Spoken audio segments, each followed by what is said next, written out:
Yesterday we introduced the formula for the Laplace transform of a function, and we examined the Laplace transforms of a few simple functions.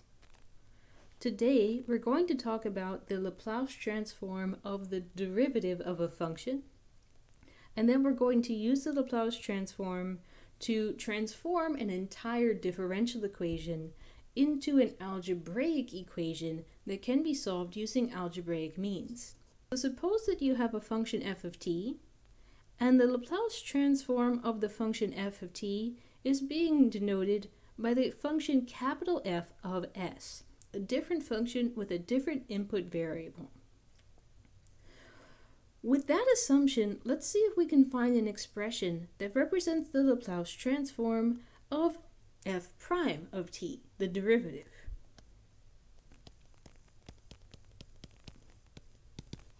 Now the definition says that we should integrate as t goes from 0 to infinity, e to the negative s times t multiplied by the function that you're transforming.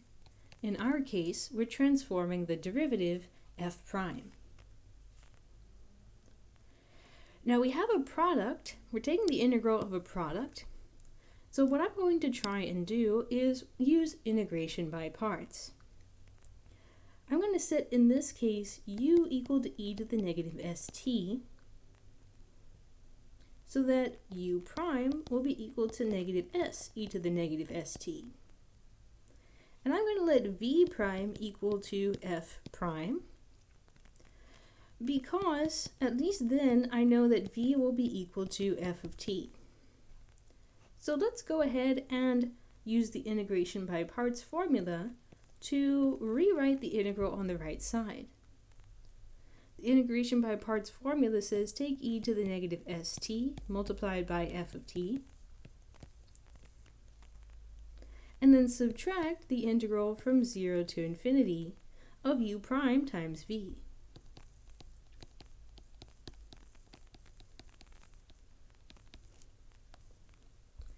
Now I'm going to go ahead and assume that this integral actually converges. And so therefore I'm going to assume that whatever s of t is doing, if we take e to the negative st multiplied by f of t, then the exponential will push down the f of t towards 0 as t goes to infinity.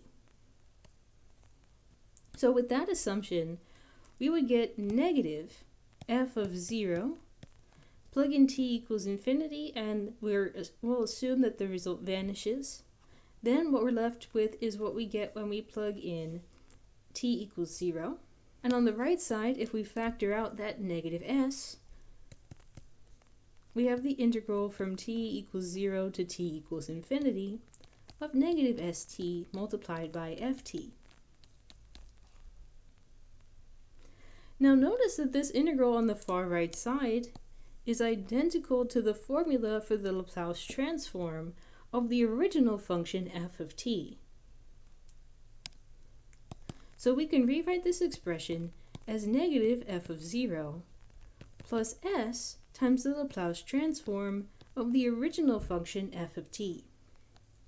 In summary, if you want to find the Laplace transform of the derivative of a function, first find the Laplace transform of the original function, multiply the result by s, and then take away the original function's value at t is equal to 0. Now, using similar techniques to what we applied in the previous exercise, one can find a formula for the Laplace transform not just of the first derivative, but of any derivative of the original function f of t. If you want the Laplace transform of the nth derivative, start by taking n copies of s and multiplying it by the transform of the original function, which we're calling capital F of s. Then start subtracting. The next term that you're going to subtract contains one fewer factors of s, so s to the power n minus 1, multiplied by the output of the original function. original function evaluated at 0. Then decrease the number of factors of s to the power n minus 2, and increase the number of derivatives on f, so the first derivative evaluated at 0. Again, decrease the number of powers on s, and increase the number of derivatives, and so on and so forth, until you finally end up running out of s's.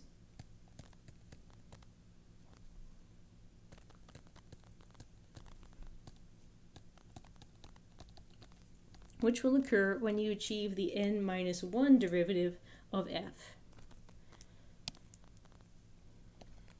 So just some mnemonics that help me to make sense of this formula. This is the same as number of derivatives.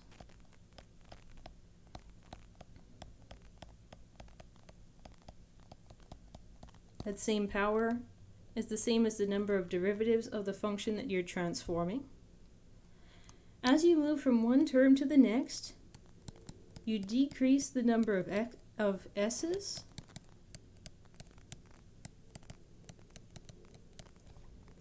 and you increase the number of derivatives for your initial condition.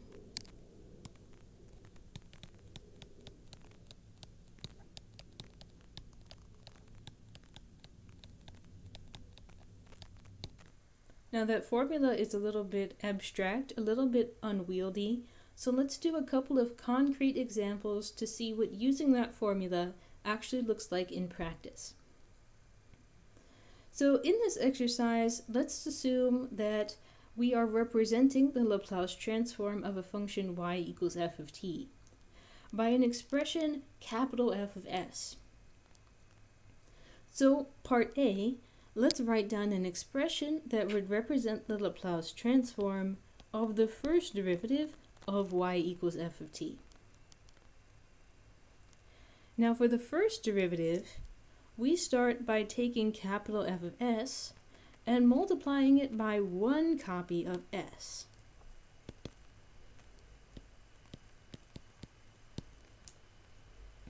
Then we start subtracting terms. When we are calculating the Laplace transform of the first derivative of y, we only need to subtract one term. We only need to subtract the one term consisting of the original function evaluated at t equals 0. Now we're told that the original function evaluated at t equals 0 is equal to 1. So the expression that I would write down for the Laplace transform of y prime is equal to s, capital F of s, take away 1. This would be an expression for the Laplace transform of y single prime. Let's try it for the second derivative. This time let's assume that y of 0 is equal to 2 and y prime of 0 is equal to 4. Now for the second derivative, I start by taking two factors of s and multiplying it by capital F of s. Then I move and subtract a term which has one fewer s's. So not two s's anymore, but just a single s multiplied by the output of the original function. Then I'm going to decrease the number of s's and I'm going to increase the number of derivatives. So not one s, but now no s's. Not no derivatives, but now one derivative. So now in this problem I'm told that y of 0 is equal to 2 and y prime of 0 is equal to 4.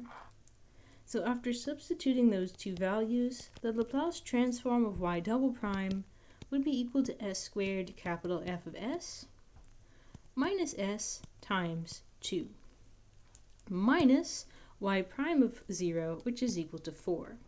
One more time, let's do it for y triple prime. This time we're assuming that y of 0 is 2 and y prime of 0 is 4 and y double prime of 0 is 17.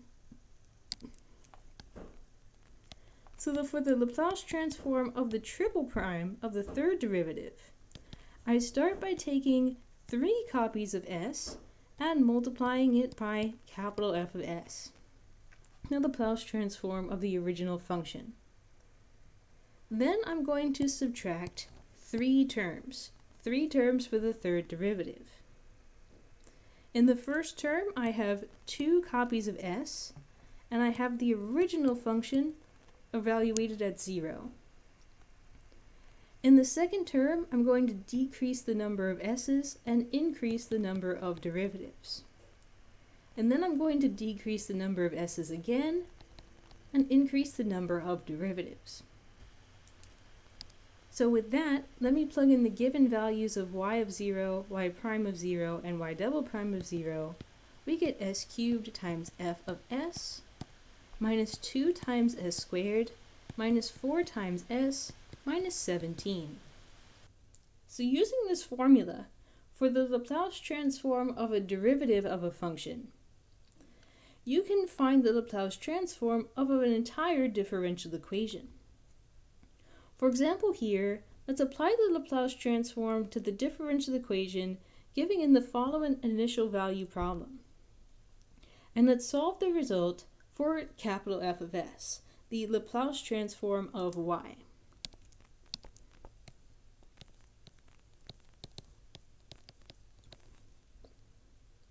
So as directed, I'm going to apply the Laplace transform to both sides of the given equation.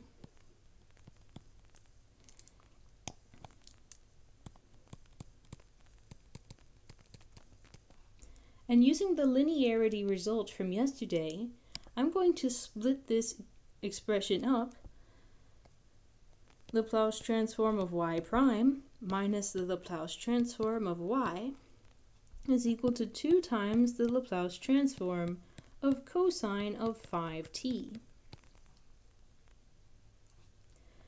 Now the Laplace transform of y is what we are representing by the expression capital F of s. So what's the Laplace transform of the first derivative of y? To find the Laplace transform of the first derivative of y, we would take 1s, number of s's, which is equal to the number of derivatives, and multiply it by the Laplace transform of the original function. And since there's one derivative, we only have to subtract one term, which is the output of the original function at 0. Meanwhile, on the right-hand side, what's the Laplace transform of cosine of 5t? For that, let's go back to our table from yesterday's notes. In yesterday's notes, we were given the fact that the Laplace transform of cosine of k times t was equal to s divided by s squared plus k squared. Now in our case, our k is equal to 5. So the Laplace transform of cosine of 5t would be s divided by s squared plus 5 squared, according to the table. Now let's go ahead and let us use the data that we're given that y of 0 is equal to 0. That means that this term, minus y of 0, is just going to vanish. So what am I left with? As of this moment, I'm left with s times f of s minus f of s is equal to 2s divided by s squared plus 25. Now with this, we have applied the Laplace transform to the entire differential equation. And we're left with something that doesn't really have any derivatives in it anymore. There are no more primes left here. So this is an expression that can be solved algebraically. For example, I can factor f of s out of this expression on the left.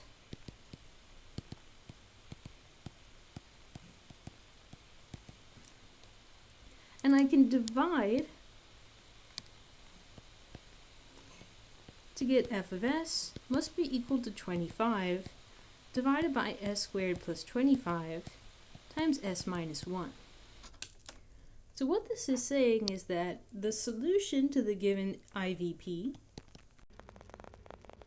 we don't know its formula at the moment. We don't know the formula for the solution, but we do know the formula for the Laplace transform of the solution.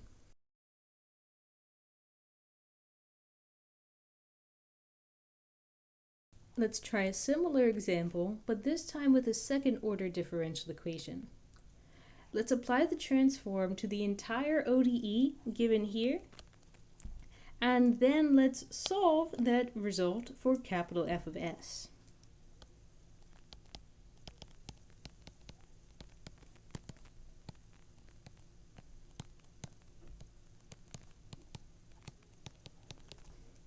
So applying linearity, this is the same thing as the Laplace transform of y double prime minus 4 times the Laplace transform of y single prime equals 6 times the Laplace transform of e to the 3t minus 3 times the transform of e to the minus t. Now the Laplace transform of y double prime is the same thing as 2 copies of s multiplied by capital F minus 1 copy of s times the original function, and then decrease the number of s's and increase the number of derivatives.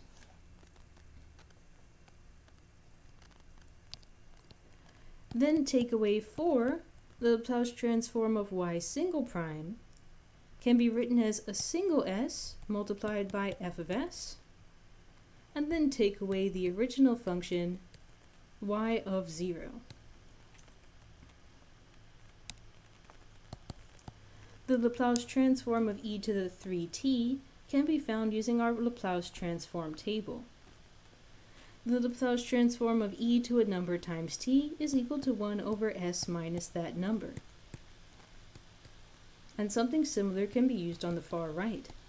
So let's go ahead and simplify this using the fact that y of 0 was given to be equal to 1, and y prime of 0 was given as negative 1. So we have s squared times capital F of s minus s times positive 1 minus negative 1, so plus 1, and then minus 4s times f of s minus 4 times minus 1 is positive 4.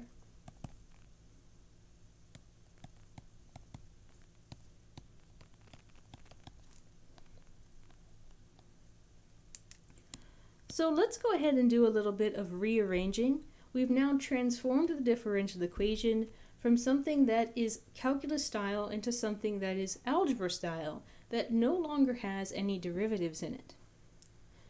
So let's go ahead and gather all the terms which contain f of s,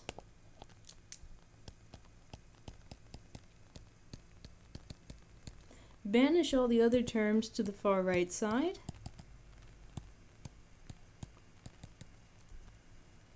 plus s, and then looks like minus 5.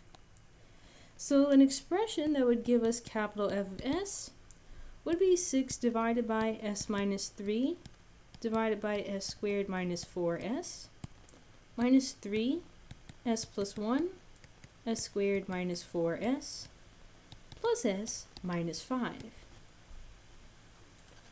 So once again, we don't know exactly what the formula is for the solution to the IVP, but even without knowing the formula for the solution, we know the formula for the transform of the solution. So if we only knew a way to untransform a function, to reverse the transform of a function, then we would be able to untransform the f of s that we found in the previous exercise and in the exercise before that, and we would be able to get the solution that way, basically not having done any calculus at all, just using some simple formulas and results from tables. So that is what we're going to end up doing in tomorrow's video. We will be looking at how to undo a Laplace transform to turn this capital F of s back into the original function y, and in so doing, find the formula for the solution to the differential equation. That's going to allow us to find a solution to an initial value problem without having to do any of this nonsense with complementary solutions and particular solutions, variation of parameters, method of undetermined coefficients, the long process of trying to plug in the initial conditions to find C1 and C2. We get to skip all that, and Laplace transforms gives us a way to find the solution without having to do any of that work, which is great. Of course, inverting a Laplace transform has its own difficulties, and we will be seeing that starting tomorrow.